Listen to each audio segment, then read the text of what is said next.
Side Scrollers is brought to you by you. If you'd like to support the show, head over to patreon.com/sidescrollers. It's time for Side Scrollers on YouTube.com. With me, Stuttering Craig. You got a goal? Go get it. Adam Krigler. Hi, buddy. Blab. Hi, chat. I love you. Mwah. And producer extraordinaire, Travis Key. Hi, guys. And brought to you by you, the G2 community, at patreon.com/sidescrollers. And now, broadcasting from our homes, it's time for the #1 gaming and entertainment podcast on planet Earth. It's time for Side Scrollers. 5, 4, 3, 2, 1. Welcome on out to Side Scrollers on YouTube.com and Rumble.com and Twitch.tv. What is going on, everybody? Hey, I'm Stuttering Craig. Welcome to the #1 video game and entertainment podcast on planet Earth, Side Scrollers. Good to see everybody. Thanks so much for finding us here on this Tuesday morning it is. Just about 2 months into this journey here on Side Scrollers. Great to see everybody. Glad you found us. Of course, glad to find you, Travis. Hello, Travis. How are you, buddy? Doing all right. Good to see you. Happy to be here this morning. Blabs, how are you this morning? Sleepy, but I'm awake now, so let's go. Get a little caffeine to get you going, huh? Yeah, I had a little espresso. Nice. As always, joining us, the best gamer in the room, it's Adam Krigler. Craig, you absolutely nailed that intro. I gotta say, it was like actually, it is Tuesday, so you almost had a perfect intro. Well, no, I was going to count it off. Monday, Tuesday. It's Tuesday. All right. Yes. A little weird, but there's always a smooth dismount. Listen, if you're not messing up, you're not doing it right. Because at the end of the day, or at least you're not trying. See, I can't even get that right. So either way, joining us now. Hey, but we do have a special guest today. We have a week full of wonderful guests on the show, and I'm really excited to have Tony from DownwardThrust on the show. Tony, how are you, man? I'm well. Thanks for having me. Yeah, man. So for those who don't know, G2s who are just tuning in, we looked at a video that Tony did a couple weeks ago called it was "What Was Gaming Like in the '90s," and we watched it on our show, and we're all like, "Oh man, this guy nailed it!" So I was like, "We got to have Tony on," and here you are. So thanks so much for being here, man. Comments. A lot of people like that video, so that's great. Yeah. So tell everybody real quick about yourself, DownwardThrust, kind of where you got started and the whole thing. Sure. My name's Tony from DownwardThrust. Although you could probably call me Stuttering Tony too. When I do audio, I take a lot of takes. So making a video on my channel takes quite a bit of time. I started working on my channel, I think like 6 or 7 years ago. I had finished my MBA and I was working for a corporation, and I was having a miserable time, and I hated my job. So I was like, what can I do differently? And I've always been a gamer, and just one day at lunch, I decided to write a script. I sat by myself outside when my coworkers were all together eating, and I was like, well, I play League of Legends, so let me write something about League of Legends. And I wrote a script, and I was excited to make it. I went home, and on the weekend, I made a video. I just talked into a microphone, put a bunch of crappy footage down, and it was something cool. It was something new and exciting. And a couple weeks later, I quit. So that's how I got started. Awesome, man. So you really just jumped into the deep end, huh? Yeah, well, YouTube was a lot different back then. I think it was 7 years ago. It wasn't as popular. There wasn't a lot of people doing video essays, as I call them. Today, it's very competitive, and it seems like every person, like even your neighbors, doing YouTube right now. NBA stars and movie stars have their own channels. Brie Larson's doing, Jack Black's got a channel. It's like it's very hard to compete today versus like 7 years ago. If you were doing videos and you were doing a decent job, people could find you a lot easier than today. So it's different. YouTube it has continuously evolved. Well, either way, make sure you guys go subscribe to DownwardThrust. Is that a reference to DownwardThrust? Obviously, I was thinking Zelda. Is it Zelda? Yeah, actually, when I was making my channel, I was like, what am I going to name it? Well, my favorite game on the NES, I think people are going to laugh at me, was Zelda 2. And they had this move where you could do like a downward thrust, but little did I know the move was actually called down thrust. So I fucked up the name. Excuse my language. Oh, you're good. Messed You're up good. You're the good. name on my channel. So even to this day, I wish I named my channel Down Thrust. Oh, well, I want to let you know next week we're launching a brand new YouTube channel called DownwardThrust just to compete with you. It'll be great. Yeah, okay. No. I'll be honest though. I think downward thrust actually has a better ring to it than down thrust. Okay, thanks. Just saying, yeah. I mean, from an outsider's perspective, I think what you got is actually a good flow. Either way, it's based off the iconic move of my childhood. So Nice. there it is. Love it. Love it. Well, it's good, man. And I don't know. That was the first time I actually remember attacking downward or upwards with Zelda. I thought that was like, whoa! I was with you. I was like, wow, that's amazing. I mean, and you could even do it with the big jump, and that was like my favorite move. Yeah, get the use a little magic, jump a little higher, and then death from above, man. There you go. The irony is that I also named a brand after my favorite move as a kid. I had a website called Screw Attack, and Screw Attack was obviously named after the Screw Attack in Metroid. So yeah, we all know Screw Attack. We all love that channel for sure. Oh, cool. We'll appreciate it, man. It was good. We had a good run.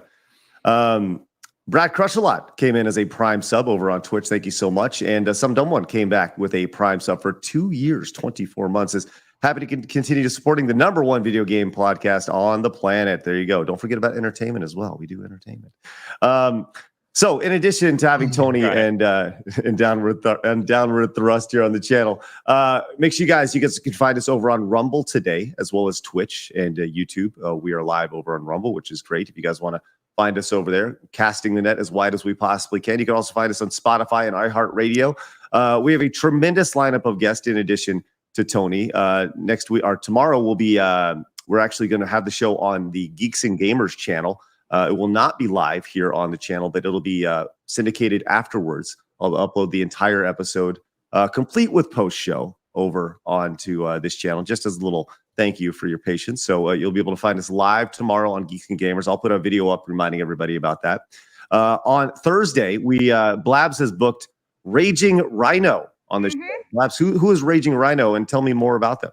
So Raging Rhino is an Australian YouTuber. He focuses mainly on Star Wars, and he absolutely loves Star Wars, and he kind of despises what they're doing with the Disney's trilogy and Disney, basically all things Disney, but he does it in entertaining ways. So because Mandalorian Season 3 is ending this week, and actually, is it today, Tuesday? Yeah, so tomorrow is the last episode of the season. So on Thursday, we'll actually be able to talk about the ending of Mandalorian, see what the future is. Nice. I'm excited for that. I like Star Wars. Well, the old Star Wars. So. Well, that'll be on Thursday. It'll be Star Wars Central. And then on Friday, we have Handy Capable Sean, the Twitch streamer who plays games with his chin. Awesome. Looking forward to having him on Friday. So it'll be great. Also, I want to give you guys a heads up. I booked my travel next week. I'm going to be in Vegas. So I'll need to get score to. Yes, I am. I'm definitely in. I'm going to Vegas next Wednesday for the Geeks and Gamers meetup out there. Looking forward to meeting up the community out there. So on Wednesday, I'll be broadcasting from the Salty Nerd studio, which will be very good. On Thursday, I will be in LA with several of the folks. So we're going to need to figure out what we're going to do there. Blab says that she's willing to host, which is great. So it should be really good. So we'll see. And then on Friday, I'll be getting back at like 5 a.m. on Friday. So we'll have a show on Friday as well. So we'll figure it out, but we'll make it happen. We don't miss shows. We don't take breaks. So we're good to go. So there you go. Lots coming up. Paul Hadouken came in and gifted a membership to the channel. It's one to Brandon Blair. Thank you so much, Paul. And Andrew came in with the $2 super chat. Says Tony still do cooking videos? Do you do cooking videos? Or are you cooking with Tony? Damn, that's a true fan right there, dude. Shout out to that guy. So like I think maybe a year, he'd probably be able to know more than I do, but I think maybe a year and a half ago, maybe 2 years ago, I had this idea to do a food gaming show. So I would pick a character, and I was like really excited about this idea. Pick a character from a mainstream game or a mainstream game, and like I would decide what to cook for this guy based off his lore, and then I would. Dude, I love it. And Love then it. like as I was cooking the recipe, I would talk about the game and show like footage and like talk about weird things about the game. So I did Kratos, I did Geralt from The Witcher. Did I do something else? I think I did Zelda, maybe Zelda. And then I didn't do any more because it was just such a tremendous amount of work and not a lot of people watched it. So I put it on the BB, the back burner, and I haven't done one since. Although I do have an idea for the future. So whoever said that, it is possible that it will return, just in a different format. I love It was it. very fun though. Yeah, that's a really funny idea. I love it. I love the creativity behind It's it. crazy. Yeah. Bill came in and says, I don't mean to plug another show, but I found Downward Thrust through his appearance on EFAP. What a cool guest, real down to earth. EFAP. Yeah, I did their pod. That was the only podcast I've ever done besides this one. They were really nice. It was a good time. Nice. I can't believe how long they talk. I think they do like 14-hour-long podcasts. Yeah. I warned the guys, like, I could stay for like an hour before I just faint. They're very nice. That's great, man. Well, we're going to go about an hour. So you should be all right. Take me to my limit. Yep. That's right. Don't pass Push out, you to please. the limits. All right, let's get into it. Let's get into. Hey, by the way, Adam, I was going through this, and I know we've struggled with the hard news intro over the last few days. I know, but Well, I do think that I haven't struggled. I think that you can continue. Listen, let's just try this. Let's just try this, Adam. Okay, just try this. You deliver it, and I think it's going to sound all right because it's time for my favorite segment, your favorite segment, everybody in the world's favorite segment. It's time for Hard News. Perfect. See, it works good. This is Hard News. Sounds good. Oh, wait. There's a good flow there. You why just wouldn't- insulted him so much. Then why did you? What? Me? Error, Adam not found. I actually like the two It's of fine. them together myself. Me too. I think it sounded really good. I thought that There's sounded a good. delay though. If you're gonna do that, you should have like the audio in the background a little bit lower and Adam on top, and he should be a lot louder with the sounds in the background. Yeah, it's fine. Agreed. Yeah, it's fine. Okay. Yeah. Okay. Well, we'll work through it. Listen, it's a work in progress. It's a work in progress. We've established I this. felt like I just got teabagged or something. No, that was not the No. intention at all. No. I know it wasn't the intention. Listen, if you're gonna get teabagged, you're gonna know you're getting teabagged. All right? Okay. That's all I'll say. All right. Hey, all right. So let's get into this. Oh, so Blabs is our resident Harry Potter Oh, I fan, was gonna say shit. What did I do now? Okay. and I know you're putting together your wicked review right now of Harry Potter Yeah. for everyone to Crazy. share. Oh, it's taking me ages. It's like 5 pages long. I'm like, when do I end? Just give us a score, Blabs. That's really all From Hogwarts everybody's. Legacy? Yeah. It starts off really great. Then it mellows out and becomes very soulless and very lackluster ending. And I don't give a shit about any of the characters. Really? So, So out give of us a 10. score. Yeah. 6 on 10 at best. Okay. 6 out of 10. Were you upset that they didn't include Quidditch in the game? I was, but there's a lot of reasons to it. They were saying it would take years, and if it came out shitty, then people would be even more mad that it wouldn't even be there at all. But it's been in development since 2018, so really, no excuses, really. But then they were also saying, it might be a DLC, and I was like, okay, maybe, but yeah, no, Wrong. the game wasn't all that great, so I was like, If the DLC came out with Quidditch, would you buy it? oh yeah, I'd buy the DLC to play Quidditch for sure. Quidditch was awesome. They made a Quidditch World Cup game in 2004 by EA.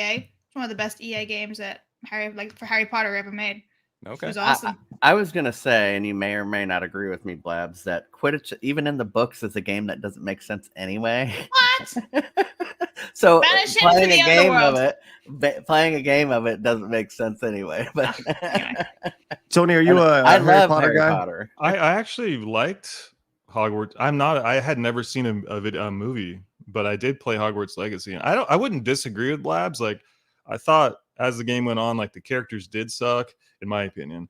I wouldn't call it soulless, so I'd actually be interested to know what you meant by that.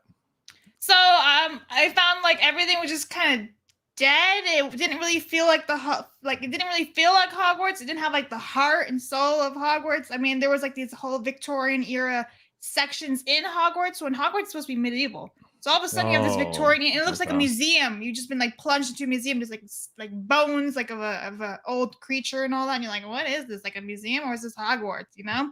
So things like that. And then the NPCs were just off, in my opinion. They were awful, awful, awful.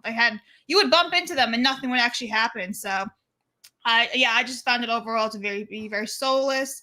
And the open world was honestly too big because everything just started being repetitive. So I was like, Yeah, I think it's different when you don't watch the movie. Like for me, I just looked at it as a game. I would agree with the open world. It was pretty dead, but since I didn't have like the references to the movie and stuff, I didn't know what was going on. Like I thought it looked nice. It played pretty good. There was definitely a lot of positives to it. I thought some of the combat was pretty badass once you got the more spells and you increased. That was a lot of fun. But overall, I think for the amount of time they had on it before releasing it, I would have expected a lot more. They teach their own. Tony, as someone who doesn't really follow the lore of Harry Potter, and you played the game, what would you rate it out of 10? Just from like a position of a game. Mm-hmm. Like I made a video on it, and I don't do scores. If you watched my video, you probably would have said maybe like a 7 or 8 out of 10. Wow, I thought it was fun, but I agree with Blabs. Like, I think the characters kind of sucked. I didn't like the fact that like I replayed the game a little bit again from a different house, and like the same characters showed up. I was like, what the hell's going on? These were from the other house last game. So I think they could have done more in that capacity. But like I'm more of a gameplay focused guy. Like I grew up in the 90s playing games, and in the 2000s, like I'm more about the gameplay versus like all the other crap. So, like, if the gameplay is pretty fun, then I'm usually pretty happy, and I thought it was. I feel that. Well, Blabs, you don't need to buy DLC for Quidditch because they're making an entirely new game for it, baby. That's right. Announced the Quidditch Champions game from WB, not EA, right? So, no, EA doesn't have the license since about 2011. Now it's Portkey Games. Okay, so is this a sequel or? They released a trailer. Here it is. This is a totally independent game with a different art style, by the way. It looks totally different than Hogwarts. But they didn't show anything. That's just it. They just showed a little bit of it. But Travis, you said something that was kind of intriguing, that Quidditch doesn't make any sense. The game doesn't make any sense. Yes, so when you play the game, so the game ends when you catch the snitch, and I forget how many points you get, like 250. 150. There you go. When you catch the snitch. So the other team could literally score all game. One team catches the snitch, the game's over, they still win, even though they dominated the entire game. It doesn't matter who catches the snitch for winning. The game ends when somebody catches the snitch. But that's what I'm saying, and they get 150 points. So if the other team scores 120, 130 points and dominates the game, but the one seeker is better. Well, that's why you have to have all those different players doing their part in the game. So even if, let's say, you catch the snitch and you get 150 points, but your chasers did absolutely nothing to score, and you still end up losing, you see? So, like, everyone has their part to play. The game never ends if nobody catches the snitch, by the way. Yes. Never. Is this a game on the broomsticks? Game they said was 3 months long. Yeah, going on and on and on. Right. Yeah. This is the broomstick game. Yes. Absolutely. So it might be like a sports competitive thing. You think maybe spin-off, or do you think it's going to be single player? Oh no, it's going to be multiplayer. I believe they said so. So that'll be a lot of fun. I think that'll be great to play because a huge thing that I thought was missing from Hogwarts Legacy was the online multiplayer. Imagine just spawning in with your friend, almost like Destiny 2 style, and just going off and having fun. That's a completely different story, though. Yeah. Yeah. Don't get me wrong. I love Harry Potter. It's just that's the one thing about it that never made sense was Quidditch. I don't know if you guys have seen this, but they actually do have Quidditch IRL. People actually are playing Quidditch. They're like running around and there's like with a broom between their legs. No way. Yes, with a piece of PVC pipe between their legs. What is the snitch? A person who runs around like a track person, and they just run around all over the place. These are true fans.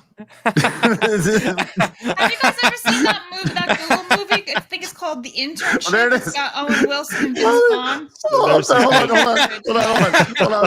Blaz. The guy's got a little ball sack on his head. It's a ball sack. on the ass. Yeah, you have to grab that. That's what you have to grab. Why is his hand in his It's pants? Oh my gosh, that looks like a ball sack. No, but why is his hand in the pants? Seriously. I think it's to hold it there. Maybe it's gonna fall down. What?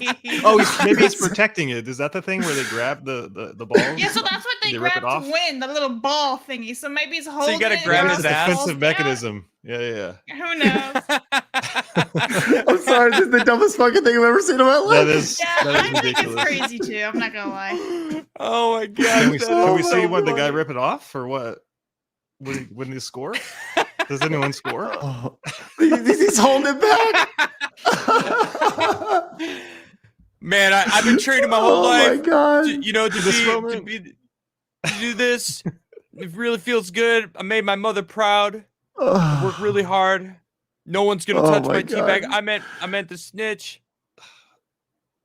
Oh my god. Goodness. It- I was like- not expecting that. I might actually watch this when we get off. Well, like as I was saying, so I'll send know you a the movie, link. The Google movie, it's called The Internship. It's got Owen Wilson and Vince Vaughn, and like they apply to get jobs at Google. I love that movie. Yeah, that Mhm. sport that they're playing is Quidditch in the movie. Really? hmm Wow, they have an Look audience. at the fans. There are so many fans. Yeah. It's actually really that's popular. pretty And then impressive. they've had to So rename many. it because of J.K. Rowling. But this can't be in They don't America, want to be right? associated with her, so they call it some other name now. Oh my god. That's hilarious.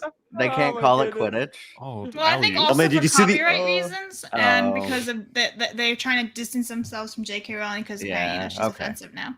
I get it. I get it. Yeah. Hmm. Dude, look at this alley oop to whoop right here. Check it I out. saw This guy it. over here I saw making his it. way, gonna pass up alley oop, scoop it, poof. Oh man, that's awesome. It's a high level Quidditch right there. There's- Oh my there's the god, look at this balls. guy. Look at the tea. Look at the tea bag. Just flop it. Dude, this Dancing motherfucker. in the wind. He looks like he's gonna Oh. fight somebody. Look, he's got his. Got it. He's got, Dude, this guy's got his hands up like he's about to fucking box this guy. Damn it! Oh. All right, sorry. Okay, so yes, a Quidditch game is coming out soon from WB. I'm sold. I'm buying it. Just Oh done my that. god! Yikes. Fucking A. Oh my god, that's so freaking funny. People I'm are- sorry. People are interested. They're God, inventive. that's hilarious. Labs, have you ever played this Yes, they are. non-Quidditch? Oh, like in real life? No, I'm sorry. Would I'm you? not gonna run with a stick between my legs. No, okay. Well, you don't. You could be the snitch. I mean, I could. I don't really want someone grabbing my butt, you know, with the balls in the back of me. No, I'm good. I'll pass. Understandable. Oh my god, It's pretty fucking weird. that's great. Where did you find surely at some point. That was Me? all over Just the now? internet. That's Yeah. actually really popular. Oh, is it? Tony. Oh, okay. Yeah. I'm out of the loop, Um, I guess. Shame on me. I mean, here is their audience. By the way, I mean they filled a stadium. I mean they're going hard. Friends and family, all day are hanging out. Sneakers and everything. And little did Or I guess you it's know all the they other paid, teams. they paid $125 a ticket. No, I'm just No kidding. way. I'm just What? kidding. And they do the wave. What? That guy's hyped. I'm fascinated by it. So, oh look, they won. Congrats! Look at how. Have you ever seen somebody so happy to win a sport that was made up by a lady who like just random sport that was Well, people Kind of- like to win. is a I don't- bedtime this- story? Is this that what Harry Potter was? This it's is American hold on. flag. This is the least weird part of this whole video. Yeah, Them this is celebrating okay to the me. win. I know, You know what? I know. Yeah. Get it? Teamwork, Enjoy it. you know? I love the American flags. Yeah, is this They're- is this they're a all global hyped. thing? Because it could be like Yeah. America versus like, is this America versus like Scotland or something? This looks Well, it says Quidditch hardcore. World Cup, so I'm assuming like it's Oh, like actual World Cup. league. Duh. Yeah, and the Oh. outfits are colors of flags. America so, won. Oh, wait, Yeah. no. Well, USA. they won a match. USA. I don't know if they won. Who USA. knows? Adam's Oh my gonna go play God. this now. He's gonna go out in his backyard and run around with a stick between I'll his meet legs. you back there, chasing Adam. We'll mushrooms. practice. Well, at least he lives in a magical land. Tony, where Tony, it'll fit. I like you, all right, but not that much. Yeah. Listen, I'm gonna be running around out there with my PVC pipe between, trying to grab Tony's ball sack behind his butt I'll be over the there. snitch. I'll be the snitch. There Don't you worry. I got Oh, man. dibs. Oh, Oh my gosh. god. Extra Zero says Adam looking robbed during that audio kicking in needs to be a reaction gift for hard news. Hey, thank you so much. You Appreciate ain't that. tricking me again. That wasn't trying to trick you at all. Adam's like Chat. treachery. Chat. What do you think? I was Why not trying would to. Why would Extra Zero say that then? Huh? Why? He's here I- every day. He knows. He gets it. He does. Shout out to Extra Zero. The Thriller came in with the $20 super chat. Thank you so much, Thriller. Greatly appreciate that. It says, I'm glad Trav also thinks Quidditch makes no sense. The game ends when you catch the snitch, so there's no reason to do anything. It's like playing a game of basketball where the only way to win is a half-court shot. That would be really weird to watch that, actually. See the logic, I guess, at the same time. What if you score over 150 points, on the just through the regular game? But I don't know how easy That's it a is lot to of score. points in basketball. Holy shit. Mark the Cyborg says more downward thrust cooking videos. They're great. Yes. Obviously, you were onto something, Tony. I think you got to get it. No, you guys should check them out one time. They're pretty cool. Yeah, for sure. I will. 100%. Paul gifted a membership to Y2 Germs. Paul, thank you so much for your support. Greatly appreciate that. And Mikey came in with the 5. Says more people attended that one Quidditch match than all of Craig's slam ball games combined. # sorry, not sorry. He's like, I giggle because I know it's true. Listen, when Quidditch World Championships is on Spike TV, you come back to me, Mikey. All right. Listen, you just relax with that. But you're right. It's okay. All right, let's get into our featured story for the day, which was about Nintendo pushing it too far. Or are they? I don't know. Let's find out. So Nintendo filed a lawsuit. Let's go to this story over here. And I'll just read the headline for you. Nintendo hacker could lose up to 30% of their income for the rest of their life in damages. Okay. There's a hacker ironically named Gary Bowser, right? Not, no relation.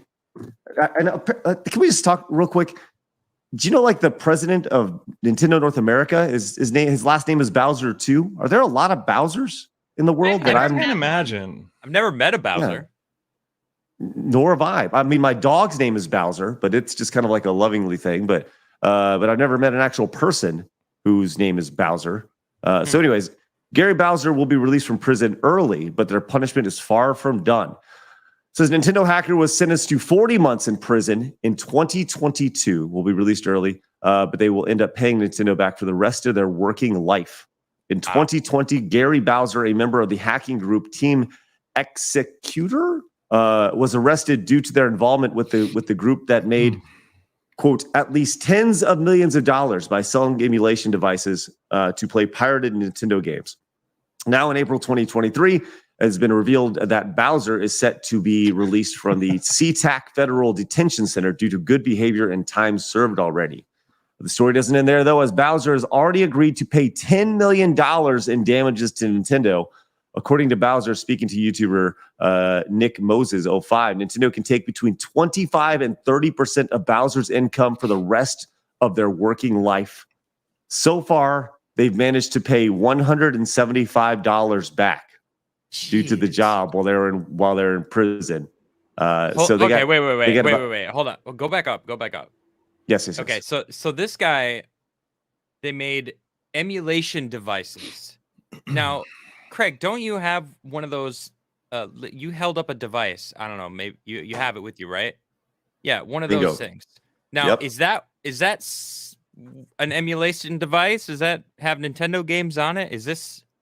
I don't know what you're talking about. This is all legal 100%. And I don't, this is purchased from China, Super Console X Pro. It's probably the best device I've ever used for this. Does it have Nintendo games on it? I don't know. Maybe. Yeah. Maybe. Of course it does. Yeah, absolutely. So, yeah. Emulators are kind of a big thing amongst the PC community. I mean, a lot of people use emulators. I have in the past. I currently don't have any emulators, but I was interested. But geez, so he was selling emulators. creating like physical devices like what you got? Is that I'm just trying to understand the original crime that he was charged with. So when it says made tens of millions of dollars off this, I guess the group Team Executor or whatever, it's a group of folks. My guess is that they were potentially. I saw another article on this, and Travis actually linked to this. But the long and short was, I think that he was involved, and he was paid like $1,000 a month to do what he was doing. That's not a lot. No. And to think that now he owns like $10 million, and the fact that he like agreed to it is kind of crazy. Let me pull up this other story here. This one's from Polygon. It says that the DOJ characterized Bowser as a prominent leader in the group, someone who helped develop and sell devices used to hack video game consoles, including the Nintendo Switch. So he's okay. That doesn't sound like an emulator. That's something different. Agreed. So I yes, think he pled what they're guilty talking in his about role. is modding, like when you mod an Xbox to have Nintendo games through emulation and modding PlayStations. That's what they're talking about, is hacking those. Says this piracy scheme is estimated to have caused more than $65 million in losses to video game companies, but the damage goes beyond these businesses, harming video game developers and the small creative studios whose product and hard work is essentially stolen when the games are pirated. In early court documents, Bowser said he was paid $1,000 a month to market and distribute hacking devices to retailers. So he was making $1,000 a month off this, and they're saying that is $65 million. No, not a good deal at all. The DOJ also has charged two other members of the team, Max Lauren of France and Yanning Chen of China, but neither are in custody, according to the press release. So there you go. So this is one of the things that pisses me off. If Nintendo won, they should have just said, I won, I proved my point. You don't owe me any money. Don't do it again. You know what I mean? But like, to hold this guy's life hostage, like, come on, you're just being an evil fucking company now. And I love Nintendo. So, yep. I don't know. What are your thoughts on this, Tony? I was just going to add to that Nintendo's been really greedy, even in like petty things with YouTube. Like their monetization policies have been terrible. Like, I don't know if you guys remember like the Nintendo Creators Program, where you had to sign up to be able to show Nintendo footage, only to have them take like 85% of your revenue. So like they're very, I don't know what goes on in Nintendo, but they're not up to the times in terms of just that by itself. I think they look at their products, their games, the same way that the music industry looks at music and CDs and whatever sort of however you receive their product. I think that's how they see it. So they think that in all these licensing agreements, they all technically say that you don't even own the game. Right, you are essentially more or less using the game, and you paid to use the game. So it's their IP, and they can do what they want. But you're right, Nintendo is very ass backwards in all this. I think they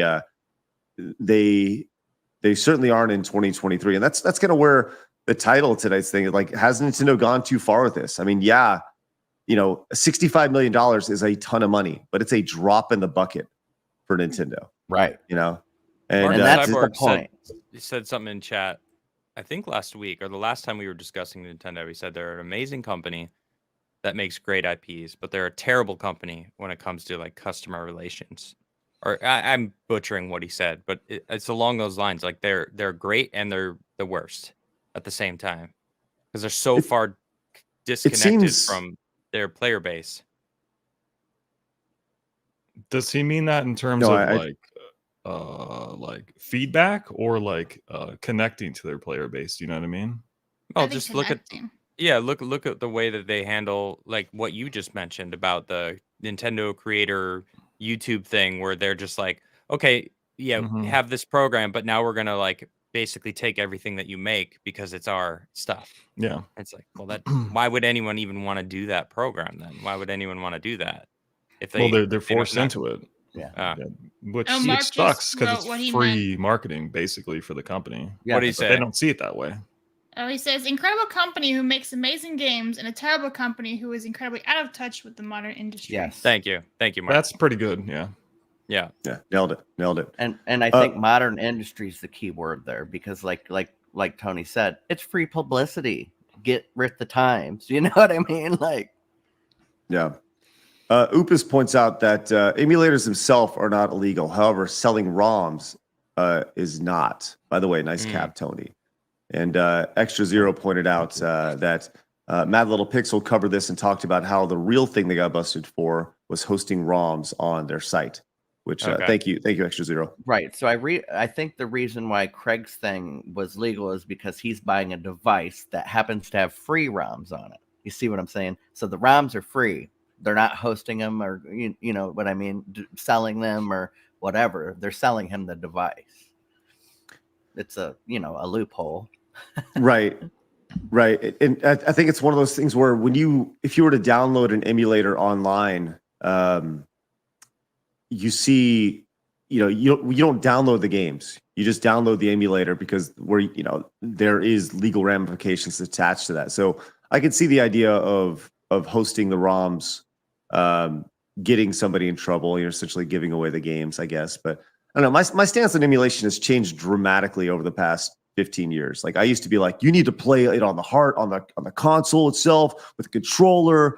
And as I've gotten older and seen what they've done with games and games that have just disappeared from existence, from a preservation standpoint, there are games that you'll never see again, that were digital games, that were even hard games that were on cartridges and discs that are just gone because they never got a chance to be dumped or for whatever reason. So I don't know. I've definitely loosened my stance on emulation. I do think that the best way to play the games is on the original software, with the original controller. But if your only option is through emulation, or if it's a better option, easier option for you, I really don't have a problem with it. So, by the way, I did get the answer to the Bowser when we asked how common is the name Bowser. It's actually, Bowser is a surname of Norwegian origin, and it was given to people who frequently use the informal Norman greeting "Besur," which means "good sir." So when people moved from there to here, they gave them that name as an Americanized name. Travis, you always find the way to dig up information that nobody asked for, but you did ask for it. No, I appreciate that. I appreciate that info. Yeah, me too. I wasn't like, really? Is it the Swedish surname? So there we go. Norwegian. No, I'm sorry, Norwegian. Sorry, just somewhere over there, some European thing. I don't even know. Not the same, okay? Craig's like, they're all the same, man. Oh my gosh. I got my fingers in my eyes trying to get something out. Sorry. Okay, let's go on to our next story. This is a follow-up from a story we actually talked about twice. We continue following the news in a major way here on Side Scrollers because why the fuck not? Here we go. Jonathan Majors. This is the Kang. He's a big deal, or he was a big deal. Yes, Jonathan Majors has been dropped after his domestic violence charges. He's been dropped from his management. This is the guy who was in Creed 3. He was the main bad guy in the new Ant-Man movie, which totally flopped. But he has been dropped after all the things, the allegations and the charges of assault and harassment. So it's obviously he was taken into custody, and she had minor injuries to her neck and back, according to the victim. And anyways, it's just kind of a follow-up to the story. Does not look good for Jonathan Majors, really on any level. The idea of shitty. Yeah. So whether it's his approach to his significant other or his approach to his career, that does not look like he's in a very good place right now. So Blabs did make a good point to me this morning as well, but that doesn't mean he's guilty, and that's true. He can have mounds of evidence against him that say he's guilty. He could have multiple accusers that say, but they could be lying. And the fact that his management drops him isn't a good sign, but it does not mean he's guilty. Innocent until proven guilty. So I think all this stuff is just this is like the outcome and consequences of social media nowadays. Right.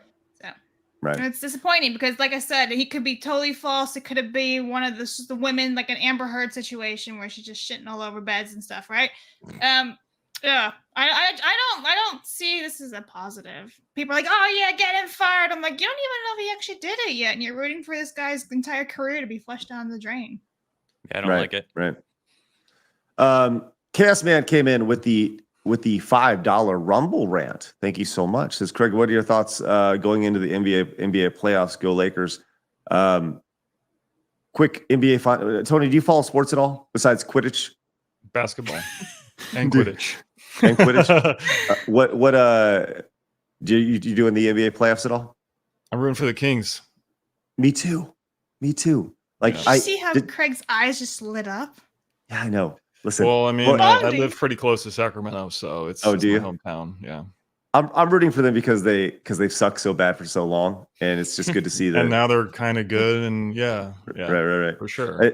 I like their color scheme too. I like the color scheme and their jersey. Actually, on NBA Showtime, it was a arcade game back in the day. It was like a successor to NBA Jam. I used the Kings jersey. I know as my Showtime. creative player. Yeah. Oh, dude, that was in my local arcade. Showtime. Legit. Yeah. All right, so there you go. Good luck to Jonathan Majors. By the way, my thought is that the Bucks will probably win it again. I don't know why, unless Giannis is just totally screwed up. But I think the Bucks. That's a safe bet for sure. I agree. He's the monster from the East. Yes, and the West is going to beat the hell out of each other. So by the time they get to the finals, they'll get mowed down. What else is new? What else is new? All right, dude. I like somebody I can talk sports with outside of Quidditch with Blabs, which is great. All right. I'm watching that tournament from beginning to end. Yes, the whole thing. All right, let's get into your channel really quick because there was a video that you released, Tony, recently about Dark Souls. It's called Dark Souls 12 Years Later, and it's like a video essay, and it's 18 minutes and 21 seconds long, and I fully feel that everyone should go watch this video. I watched this last night. If you are a fan of Dark Souls, and the whole idea of this video is very simply, the game is now 12 years old. Does it hold up today after so many years, after a decade away? So you want to give us just like a really high level thoughts, and then I figured I would just like let you and Adam talk for however long you guys want to talk about why Dark Souls is so great. So like I'd say like maybe 5 years ago, I decided to start doing a series called Years Later, which has been copied in infinitum by basically everyone on YouTube. That's a different story. I started with Mass Effect 2, and I was like, well, what if instead of reviewing a game, what if you sat today in the present and went back to a game that you've already beaten? Like, is it possible that it's actually still good? So like in my Years Later format, like I've already beaten Dark Souls like 6 times, right? So the whole point of Dark Souls 2 12 years later was for me to go back in 2023 and basically answer the question, like, is it still playable today? Is it still as good as it's revered and stuff like that? And I've done this with, and the only reason I did the Dark Souls 1 video is because I wanted to finish my journey, my From Software journey, because I've done Bloodborne, Dark Souls 2, Dark Souls 3, and now Dark Souls, and of course Sekiro as well. But I fall in love with these games so much that it's almost impossible for me to go back and not have a good time, because in Dark Souls 1 there's a lot of exploration to be had. You can kind of do things in different ways, which isn't always the case in video games, especially linear games, right? So sorry, I saw you died and I couldn't help myself. Well, like in this particular video, I tried to like get like a different cinematic feel with it. I did all those like third person kind of cinematic shots and try to tell a story, which I try to do with each of my videos, is to try to bring a different perspective on it in terms of like the footage I use or the script I write. Is it more personal? Is it more informative? Some videos I do, I don't even really get into the nitty gritty. Some I really do, like my Bloodborne video. I talk about like frame data and all sorts of stuff. But in this particular video, I was just like enjoying myself going back to a game that I loved back then and I still do. Did you play the remake or the remaster or the original? It was the original. Okay. So you talk about the story. Oh, go ahead. No, I was just gonna say when I remember my first time ever playing Dark Souls 1, it was in my room with my friend Drew at the time. I was living with my parents. It was a long time ago. I don't remember how long ago it was. It was a long time ago, probably like 11 years ago. And we had an old box TV like we did back in the 90s, and it wasn't HD. It was like in 480p, and we could barely see the screen because it was so pixelated, and we couldn't even make it to the Taurus Demon. And like we spent like 7 hours, and we went through like 2 pizzas to try to get to the Taurus Demon, and it was just such a memorable experience. And I just remember it being so unbelievably hard that we couldn't even you couldn't even get past the first level. And like that stuck with me for such a long time, and I eventually revisited it years down the road, and I finally beat it. And I'm like, dude, this game is not effing around. You mentioned the story aspect of your videos, and the first minute of your video really grabbed me, and I think and it really does a really good job of being a metaphor for what Dark Souls is. And so I wanted to watch this really quick, and Adam, I wanted to get your reaction to this. It's just like the first minute of this video. So here you go. Just take a listen. The first thing that comes into my mind when I think about Dark Souls is the feeling of trekking through a dimly lit cave, searching helplessly for a bonfire. I'm low on Estus, my will is nearly broken, and my sword is the same. I can hear the sickly, hissing, groaning sounds of enemies waiting to kill me ahead in the darkly lit path. I cautiously press forwards through a small section of this area. I'm unfamiliar with my surroundings, and I'm praying I don't get ambushed, fall off a ledge, or just die by my own stupidity. These several thousand souls I have on me, I desperately want to keep. I need these to level up, and I can't unless I get to a bonfire. Should I push on and risk everything? Or turn around back to the safety of those crackling flames and undo all the progress I just made? I have died at this exact spot before, and honestly, both options seem pretty shitty. I've turned back before, but this time, I decided to be brave and keep going.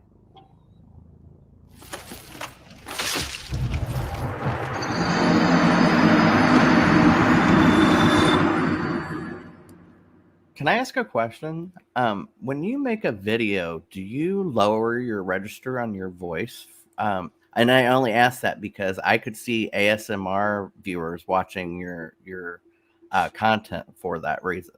I definitely try to have a broadcaster voice. Okay. Yeah. I'm just wondering. Yeah. It's pleasant to listen to. Oh, thank you. You do audio I thought books? that first minute and 12 seconds like describes Dark Souls wonderfully. Adam, what are your thoughts on that? Yeah, I started playing the series when Demon Souls first came out, and that really sums it up perfectly, because the way that you have to collect souls to level up, but you can't level up until you get enough, and you have to go to a bonfire. It really does capture it very well, because you can be invaded the further on you are into the level. I mean, depending if you play online or not, and if you don't, then you're not really playing the game correctly. But it really Agreed. does add this feeling of desperation. Like and he said it so perfectly. I decided to be brave and like continue on. It does feel that way. And I'm sure this feeling when Tony went back to the game and finally got to the Taurus Demon and beat the Taurus Demon, nothing it feels better than that. When having a game that doesn't hold back, that doesn't pull its punches, and will kill you. Like literally everything in this game can kill you very easily if you're not smart about it. And it's good. Yeah, it should. It feels like you're really going through this game and earning your way through the game. That's why I laugh at these game journalists that are like, there's no easy mode in Elden Ring. And it's like, and there shouldn't be, because you have to actually earn the ability to be good in Elden Ring or any From Software game. They wouldn't last a second in Bloodborne. Bloodborne is probably one of the faster, more vicious From Software games that have come out. Yeah. Did you play Demon Souls? I did. I love Demon Souls. Great game. I love the remake too. I thought they did an incredible job on. Fantastic. They didn't just like, a lot of remakes. They just like, oh, we'll just increase the graphics, but they actually brought back the vibe of the game like perfectly. And I thought that game was so smooth and crisp on the PlayStation 5, and that was one of the reasons why I got the PlayStation 5. Actually, it's the only reason I got it. Yeah, but like kind of to piggyback on what you were saying, it's like this feeling of payoff, right? It's not just in games. Exactly. It's, you go out to the gym and you pump some iron. Like when you get big, like you feel incredible, but it wasn't given to you. You did, it was a cycle of achievement, and you were put through your paces, and you were challenged, and like you said, you're not getting held, your hands held through the process. You can farm kind of. But if you farm the skeletons in Undead Berg, you're going to be there for like 2 weeks. So it's not really a thing we did. And that was kind of the whole purpose of the video, like to capture that feeling of that introduction. Like, is it possible to actually feel that way 12 years later after you've already felt that way? And that's a really rare feeling to have. And that's probably the only franchise that does it for me, because I can go back to a whole bunch of old games, try to rekindle those flames, no pun intended. But it was good though. Yeah, and most of the time they're not there. And I do a lot of retrospectives. Like for the past 2 years, like my channel's completely changed. I used to do a lot of news and a lot of like ragey stuff.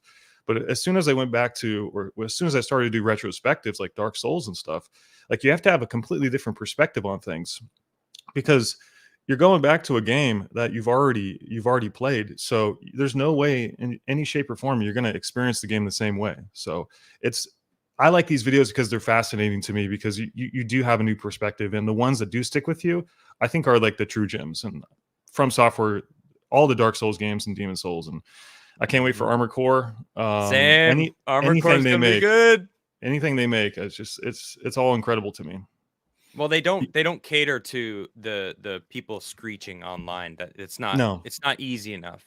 They have a very strong vision, and it's very clear that they stick to that vision. They're like, this is what we want the game. I watched an interview with the guy who made one of the lead developers, and they wanted everything to be able to kill you. They wanted it that way. They wanted you to be worried at every corner that something could come out and kill you. Every chest could eat you if it's a mimic, any of these things. And I love that in a game. Like, I want to earn my achievements in a video game. I don't want someone to be like, follow this map, this ping on your compass at the top of your screen until you get there and pick up that's why I can't play Assassin's Creed games, because they're just too, I'm going to hold your hand and tell you where to go. And all you have to do is hit dodge, and you just dodge every single thing over and over and over. Where in Dark Souls, you could dodge, but if you dodge into a swing, you're dead. You have to dodge precisely. It's like a precision type of gameplay. I love that. Tony and Adam, have you guys played? Now, obviously, we're talking totally different generations, but you're talking about not getting your handheld. Have y'all played the original Metroid on the Nintendo? No, I didn't. No. Tony, what do you? A long time ago, though, man. A long time ago. Do you have, like? That's one of the biggest critiques of the original Metroid game, in particular, was the idea that it wasn't. There was no hand holding. There was no map. There was nothing. You had to draw your own map. You had to figure it out. There's some backtracking and stuff, of course, but there is in Dark Souls. Is there? I don't know. That's the a similarity that I could draw. Totally different genres, but whenever a lot of those Souls, old games were like that.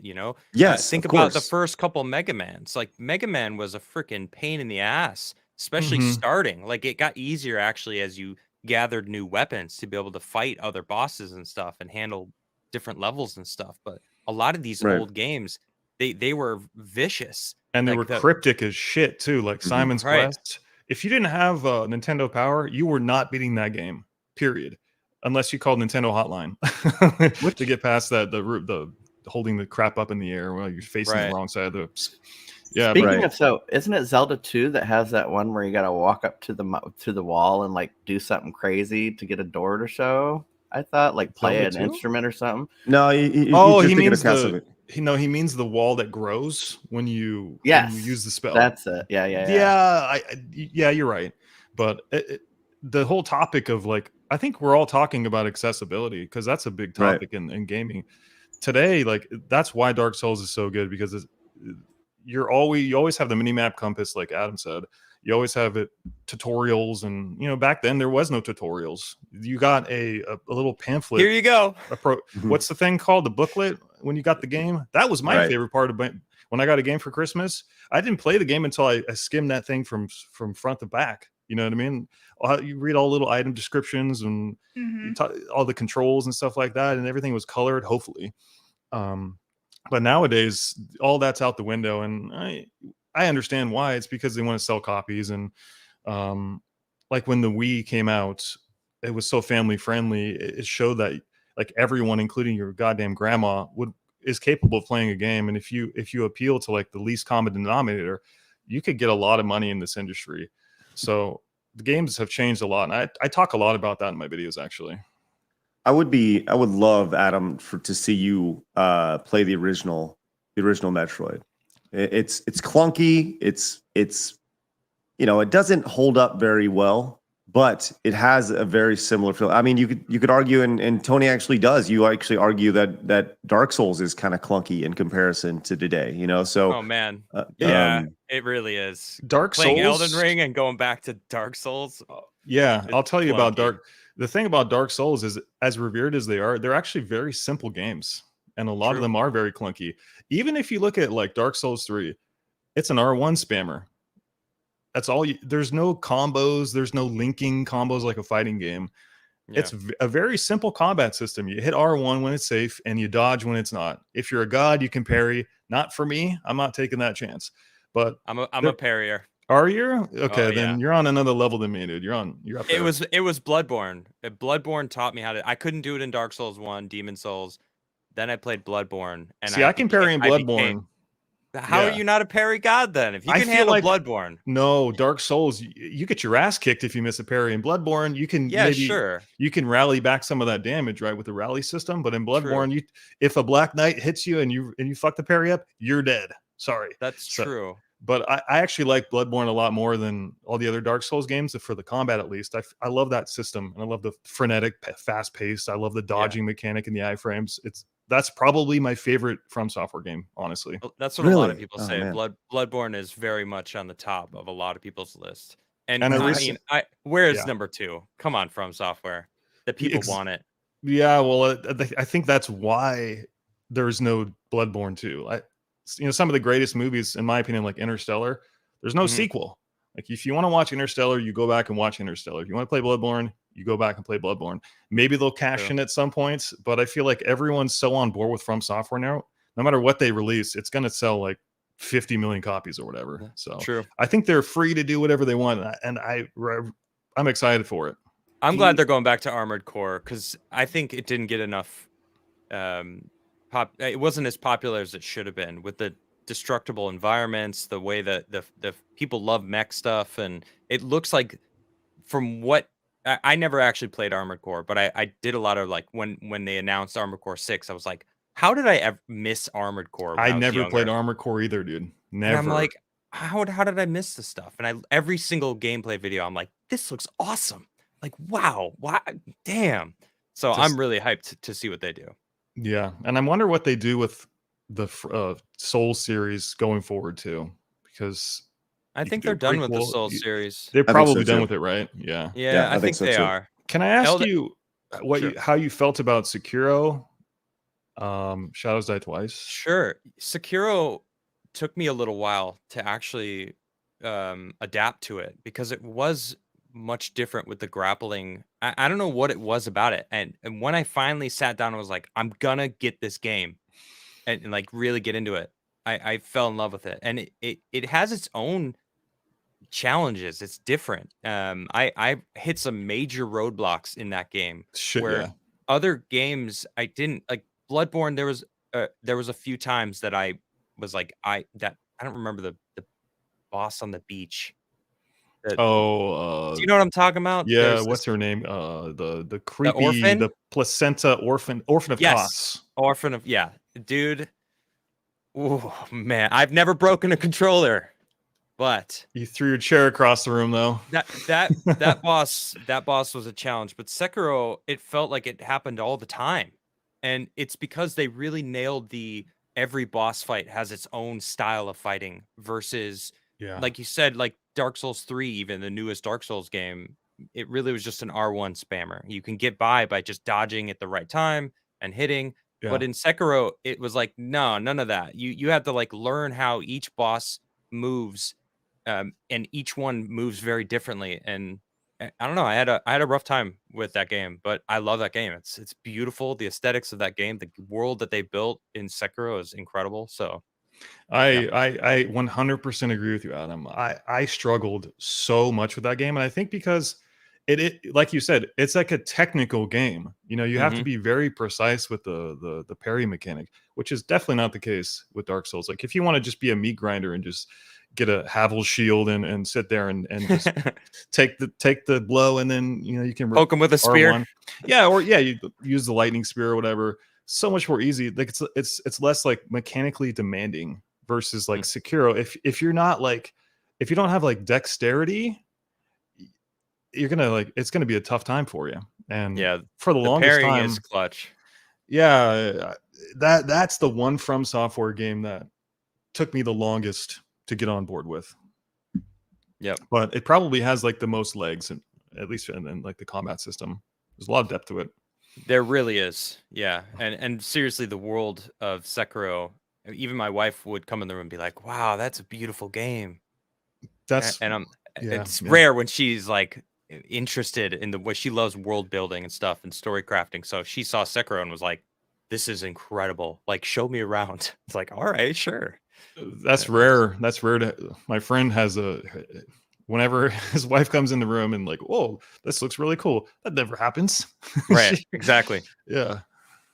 Although she'd like Bloodborne too, I think. So Fingers crossed for Bloodborne too, man. Yeah. yeah. Although they I did think make a really, really great DLC. Props to the DLC. true. Well, From Software, I think right now they're doing Armored Core 6 and the Elden Ring DLCs. They did a cool thing with the arena. Did you like Hmm. Elden Ring? I noticed you didn't really actually mention Elden Ring throughout this So if you look Soul back stuff. into my yeah. If you look back into my catalog, I actually made two videos on Elden Ring. I did Mhm. my initial review, which I guess this is kind of a topic for another time, but I got my review code like 30 minutes before the embargo. Like it was so funny. They're like, "Oh, here's your review code of Elden Ring. The embargo is in 19 minutes." I was like, "Thanks, guys. Like, I appreciate the code, but I'm not going to beat Elden Ring in 19 minutes." So I Right. took my time with it. Like, a lot of people just barf out reviews these days on YouTube. I used to do that too. Yeah. Not my thing anymore. But I spent like 40 days playing Elden Ring for like 120 hours, and I loved it.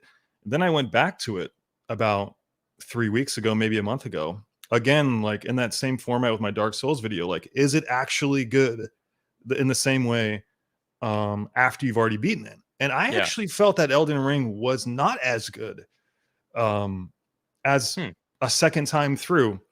Like, it's a great game, and I loved, like, my first playthrough was probably the most special From Software experience I've ever had. Like, I was in my room with the Cheetos 24/7, not showering, like stinking it up all day playing Elden Ring. But then my second time through, it was like, I don't know if I like the open world. It's kind of big, it's kind of empty. But that didn't take away from like my first revered playthrough. You know what I mean? Because those are two Yeah. different things, in my opinion. Your first playthrough, and if you go back to it, they're not the same. Well, I agree with that, and we kind of had this discussion talking about Breath of the Wild versus like the new Zelda format versus the Sure. old Zelda format, and triggered a lot of people out there. But it's that same kind of feeling that you just were explaining. Like, it's a little too open, and I do get that. You can kind of like, all right, I know I got to go all the way over there, and you can fast travel, and there's the horse, or it's not a Mhm. horse, whatever. But I do kind of get that. But there is something to be said, like, you can be like a full mage user versus like a strength build, Mhm. playing the game through that. But that open world, when you take away the new feel, like, all right, I know where I have to go. I know how far I have to run on my horse to get all the way over there. You just Um, run. yeah, like, okay, I'll And that's go kind of there. what I felt with my playthrough. Like, I didn't fight any enemies. I didn't gruel through Stormville Castle like I did the first time. I just ran past Just everything. I ran knew around where I it. was going. I knew what item I wanted. I knew where the souls farming the souls farming spots were in Mogwin Palace. I knew how to do the glitch. I just kind of ran to everything, and it definitely changed my experience. But like a game isn't obligated to I have like. a challenge. I have a challenge for you. Hold Okay. on. Now, I hit that same wall, and I was like, I need something new. So I started a level 1 character, and my restrictions were I can't level up, and I can't upgrade any weapons. And I wanted to see how far I can get. That Okay. the game became it felt like I was this living in a real world, and everything could kill you. And the further I progressed in the game, the harder it became, but the more fun it became to try to beat bosses. Now I beat all the bosses except for 4. There's 4 bosses I wasn't able to beat. Melania, I didn't even try her, I'll be honest. Fuck that. I was like, I'm good. There's no one I can even summon. And in the past halfway, you can't summon anyone because you're level 1. There's no one near your level. Then Margith, the Morgoth. guy Morgoth, Yeah. No, he's Margit? the blood, not Margit. It's the guy in the floating isles that you have to access. The with the black blade. I think it's Oh, Margit, Markith or Marketh. You know who I'm talking something. about. Yeah. He's got 2 that guy phases. was tough as shit. I consistently got to the second phase. Like I could beat him in the first phase, but once he pulled out that black blade, one hit, if it touched me, I was dead. And I was like, I tried for a few weeks on that boss, and so I never actually got to be able to even try the final boss as my level 1. But it was fun. It was worth it. You're a far better player than I, Adam. I would never be able to do that. Like Try I see it, though. I see the level 1 speedrunners out there on YouTube. I'm like, okay, you are a true nerd. I bow. Well, those guys are bow to doing you. Like the zip trick. They're like skipping like 10 I don't miles. really like that. I don't either, dude. I think that's cheating, dude. That's not a true speed run. The any percent speed running, you have a good time, cool community, but I'm not into watching those things. I'm not into watching you warp past a mountain to get to the final boss. Yeah, it's lame. I agree with that. Either way, it's a great game. It is. This is Souls. Thank you for tuning in to Souls Scrollers. We'll be right back. We talk about how From Software is the best gaming company on the planet. Do you agree with that statement? 100%. It used to be CDPR, but the more From games I play, definitely. Yeah. It's just they're just like it's such a different world. That should be From Software though, because we're not just talking Dark Souls. We're talking From Software because they really cater to their own vision, and we need more companies like that. Like game companies can learn from that. Yeah, I like CD Project Red. I actually really liked Cyberpunk a lot. I know too. It's a different thing, but that's the thing with the one thing is though they're very privileged. We have to remember not every company can just say fuck it and make a game like Dark Souls and have it work out. True. They just built up this momentum and now they're at the point where they can pretty much do whatever they want. Not every company is like that. And thankfully they're doing whatever they want. Not for the people out there that are like, we want easy mode. You should cater to this organization or this mob out in there that's trying to make a change, even though they don't actually even care or spend money on the product. I'm done. I'm good. Yeah. So if you had to rate your From Software games, what would your list be? Because I've thought about doing a video and I'm curious. Oh man, that's tough. I think Dark Souls 1 is my favorite From Software game because of how much time I spent in that game, how much good memories I have farming the forest with my buddy, PvP, like pulling them in and just having like awesome battles. I had a lot of great times in that. But as far as like the best games, I think Bloodborne is their best game so far. Dark Souls 3, the amount of quality of life things they added to that game from Dark Souls 2 to Dark Souls 3 was just like it was leaps and bounds. It was amazing how much they added to the game. So I'm gonna go Bloodborne, Dark Souls 3, Elden Ring, Sekiro, Man, I love Dark Souls 2, but I gotta have to put it at the bottom of the list, even though I really loved it. It was so weird though. So Dark you put Demon Souls. above Dark Souls 2. I think Demon Souls. Yeah, absolutely. Yeah, Demon Yeah. Souls was amazing. I think It's a respectable this is a list. hard. This is a hard list Putting you on the because spot there, bud. They're so good. Yeah. So Well, it's not like we're like saying one's better than the other. They're all good. It's just it's our preference. yeah. That's a respectable list, though. Well, I mean, would you have changed anything on that list? Yes, I would. Would you put on top? I would put Bloodborne on top, followed very, very closely by like you said, Dark Souls 3. I did a Dark Souls 3 retrospective about a year ago. It was like one of my longest videos ever. And that video, going back to that game now is just a pure joy. And then after that, I would probably put Demon Souls. And again, this is just my preference. And then Dark Souls 2 and Dark Souls 1 and then Sekiro. And I only put I see that's the thing. Remember I was talking about earlier. Shocker. I know, yeah. I was talking earlier about going back to a game today versus experiencing it in the moment 15 years ago or whatever. That's my list today. But back in the day, I think Dark Souls 1 was like the definitive experience, right? So if my list was the top Dark Souls or the From Software games as I remember them, Dark Souls 1 would be at the top. Yeah. Anyway, guys, get back in here. We're done. That banner at the bottom. What did it say? I just noticed it and I was like, wait, what is that? Welcome to Soul Scrollers. These guys love Dark Souls. They really love Dark Souls. Like really. They love Dark Souls and From Software. We barely talked about Dark Souls. That's just it's true. The tip of the iceberg. Yeah, you guys have no idea. Oh, can I ask one more question muted, to you, Adam? Craig.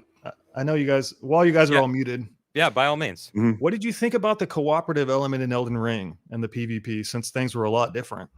Well, as someone who loves PvP, I actually created that level 1 to PvP in the early stages and fight people who, because I liked that Elden Ring, you can't invade someone who's alone, and I didn't like it. It's weird. I enjoyed that fact because I would go in and I would be outnumbered. So when I won, it was like, it felt so much better because you're outnumbered every single time. Yeah. But I kind of miss the fact that, you like in the intro to your Dark Souls video, when you're like, oh, should I come around? And then, of course, you get invaded by Kirk there, which is, of course, NPC. But the same shit could happen. I could catch someone who's in that moment. And then we're like, there's desperation for them to stay alive because they got all these souls and they're deep in the freaking bowels trying to get at Nito. And it's like, got you, and I don't know. There's something that I like about it and something that I don't like about it. I don't think it's their best matchmaking though that they've done. It's not my favorite. All right, we'll shut up now. Yeah. Yeah. We're good. We're done. We're done with this. Next topic. Craig knew this was going to happen. I was enjoying listening, so. There it is. Hold on. This is you guys right now. Absolutely, 100%. I love that movie. We just become best friends. Yup. You want to go do karate in the garage? Yup. Yep. There you go. Just keep your nuts off my drum set, Tony. Hey, keep your Quidditch nuts off my drum. Keep your Quidditch sack off my drum set. Oh my god! All right, fucking A. Prosthetic nuts. I gotta be honest. Nuts? Oh man. When they do the drum set thing, when he puts his nuts on the drum, it's prosthetics. But yeah, they're not real. See nuts, the nuts. Yeah. No, I thought you meant like the Quidditch prosthetic nuts. I've never seen It's a family-friendly movie. Come on now. Oh my god. We got some super chats to read, and then we're going to look at the memes from the day from the Legion of Memers who popped in. Appreciate you guys popping in and being a part. Once again, if you guys are tuning in, whether it's on YouTube or on Rumble, do us a favor, hit the thumbs up button. Would really appreciate that. It helps the show grow. And give it up for Tommy Trees coming in with the super chat, or I guess the Rumble rant. Pardon me, over on Rumble. It says, guess what game I'll be playing while I'm waiting for Destiny 2 tonight? Fortnite. Tommy Trees. Metastep, you're out. You're out of the clan, dog. Uh-oh. Sorry to hear that. I was making fun of Fortnite yesterday. Mike came in with 100 bits. Says, "Go Knicks." Craig, just want to thank your team for not resigning Brunson. Well, I don't think they really had a chance considering his dad works for the team. Rev Gamer came in with the $5 super chat. Says, "Can we get a photo of Adam wearing a tutu while drinking a can of beer with a caption saying Budweiser presents real men of genius?" And Sal the Mad Guy comes in. I'm gonna need a very, very large paycheck for that. Something stronger than beer. A lot. Very, very. It's too many zeros to fill in the screen. Sal says, you ain't no From Software fan unless you beat Adventures of Cookie and Cream. Anybody, you guys know what that is? What? Ice cream? Never I don't heard know. of it. I don't know. Sal? I'll look it up. That's a Travis thing. Look it up, dude. There you go, Trav. Go. See, Tony's figured this out. Go to, I know your system by now. I like it. All right. Hey, smart dude. All right, let's go to some memes. Let's check them out. This one coming in from Extra Zero. Thank you very much, Extra Zero. Says, Adam Krigley during the Side Scrollers Pod hard news intro. Watch this, Blabs. You can actually pinpoint the second his heart gets ripped in half. Oh, boy. Oh, is that what I did? Oh, that's funny. Yeah. All right. And here's the next one. This is, am I getting teabagged? No. You'll know when you get teabagged. Oh my God. Here's the next one from Superman here. Let's check this one out. Do you have a boyfriend? I do not have a boyfriend.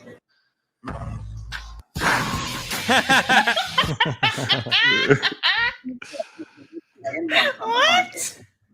I do not have relations. Do you have a boyfriend?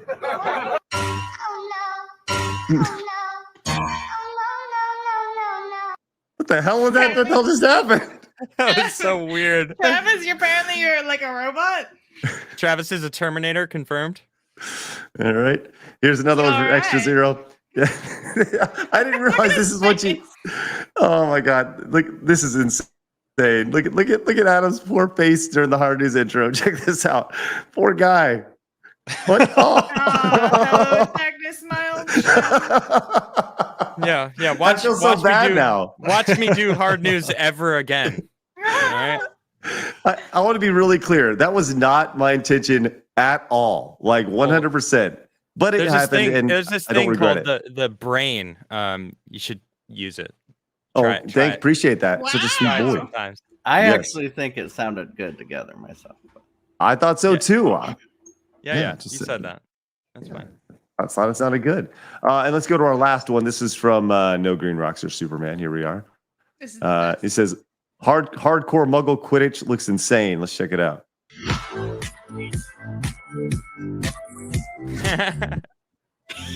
I love Craig's face. Yay! That looks so great. Wow. Craig's getting it. Grab that ball. Grab that ball. Through the hole.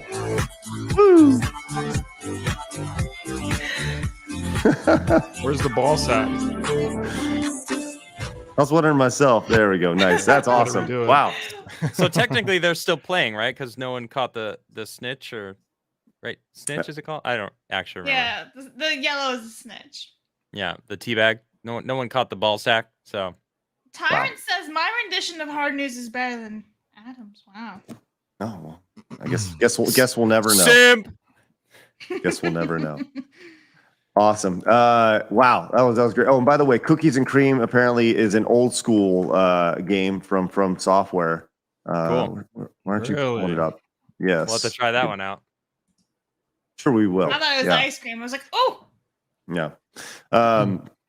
So yeah, apparently there's gameplay out there which we can check out. Hey, great job, Legion of Memers on the memes today. Amazing stuff. You guys really add a lot to the show. Thank you guys very much for that. All right, look, we went over an hour. Tony, are you okay? Are you holding up? I'm hanging in. He hasn't passed out. He's about to. Yeah, it's good.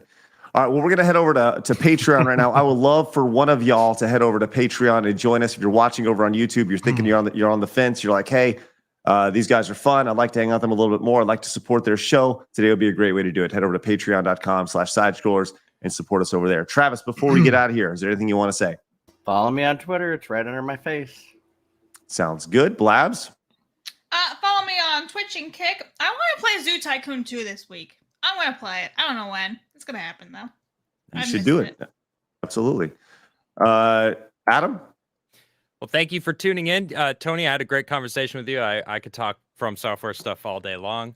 But you guys can watch my channel over on Rumble and Locals. I've been playing some Destiny 2. New Master Challenge comes out tonight, or actually right now. I think it's going live. So I'll be attempting that with my clan, and it's going to be a nightmare, I think. But I like challenging things to overcome them. That's why I like From Software so much. Also, check out my show Sunday night, Forbidden Frontier. We've been talking about Skinwalker Ranch, which is, the more I dive into it, the more questions I have, and it's a lot of fun. So thanks for that. That's that crazy place that has all the energy and stuff that can't be explained. Is all aliens and shit. Yeah, they don't know if it's aliens, but yeah, there's a lot of weird shit going down on Skinwalker Ranch. Well, come to the show and find out. Craig. Right, check it out. And of course, Tony, tell us once again, where can everybody find you? You guys can find me at youtube.com/DownwardThrust. I'm putting out a new video today, and I hope you guys maybe can check it out. Ooh, nice. What is that video about? And what time's it's it going up? It's actually a follow-up to my 90s video. It's we're going into the 2000s. Damn. Today. Excited for that. All right. Link is in the chat for that. Excellent. Man, I'm looking forward to checking that out. All right, you guys head over to patreon.com/sidescrollers. Join us over there as we continue the show for just a few more minutes. We're going to try to keep Tony engaged so he doesn't fall asleep or pass out. But he's done great so far. I know. What was that? Hey, Dark Souls. Dark Souls. There we go. Good stuff. Once again, tomorrow we're going to be on Geeks and Gamers, the YouTube channel. We will not be live here on this channel. We're going to try this thing out, so make sure you guys find us over there. If you're like, where the hell is Side Scrolls? Because we're live over on Geeks and Gamers tomorrow. So you'll be able to find us there. Then we're back on Thursday, back at it again with Raging Rhino, and then on Friday with Handy Capable Sean. Lots of good things coming up. Before you guys head out, make sure you guys give this a thumbs up, whether you're watching on Rumble or on YouTube. We greatly appreciate it. We are live over on Patreon right now. Once again, next week I'll be in Vegas for the Geeks and Gamers meetup. Look forward to seeing you guys there. If you guys are in and around the Vegas area, we will still have a show on Wednesday. We're going to work on Thursday, but we're going to make it happen. But with that said, guys, remember, people are going to try to keep you down. Don't let them. You guys got a goal. Go get it. We'll see you guys later on. Have a great day. Twitch, it's time to say goodbye. Fatality. Get the hell out of here, Twitch. Bye-bye. Twitch is gone. Rumble, time to say goodbye to you. Goodbye, Rumble. Fatality. And YouTube. Once again, we'll see you guys over at patreon.com/sidescrollers right now. Bye-bye. All righty. Fatality.